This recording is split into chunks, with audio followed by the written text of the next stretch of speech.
2 Corinthians chapter 3. Does it sound like we're patting ourselves on the back, insisting on our credentials, asserting our authority? Well, we're not. Neither do we need letters of endorsement, either to you or from you. You yourselves are all the endorsement we need. Your very lives are a letter that anyone can read by just looking at you. Christ himself wrote it, not with ink, but with God's living Spirit, not chiseled into stone, but carved into human lives, and we publish it. We couldn't be more sure of ourselves in this, that you, written by Christ himself for God, are our letter of recommendation. We wouldn't think of writing this kind of letter about ourselves. Only God can write such a letter. His letter authorizes us to help carry out this new plan of action. The plan wasn't written out with ink on paper, with pages and pages of legal footnotes, killing your spirit.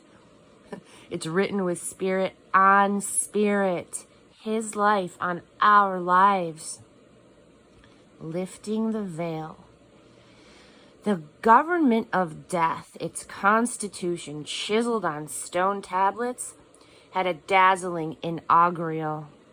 Moses' face as he delivered the tablets was so bright that day, even though it would fade soon enough, that the people of Israel could no more look right at him than stare into the sun. How much more dazzling, then, the government of living spirit. If the government of condemnation was impressive, how about this government of affirmation? Bright as that old government was, it would look downright dull alongside this new one. If that makeshift arrangement impressed us, how much more this brightly shining government installed for eternity. With that kind of hope to excite us, nothing holds us back. Unlike Moses, we have nothing to hide. Everything is out in the open with us. He wore a veil so the children of Israel wouldn't notice that the glory was fading away, and they didn't notice. They didn't notice it then, and they don't notice it now. They don't notice that there's nothing left behind that veil. Even today, when the proclamations of that old bankrupt government are read out, they can't see through it. Only Christ can get rid of the veil so that they can see for themselves that there's nothing there. Whenever, though, they turn to face God as Moses did, God removes the veil and there they are, face to face.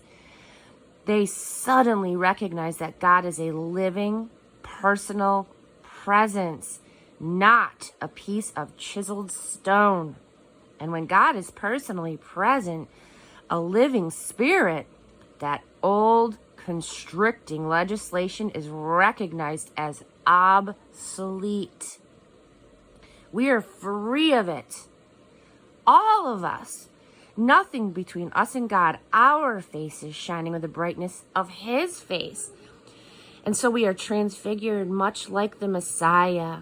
Our lives gradually becoming brighter and more beautiful as God enters our lives and we become like him.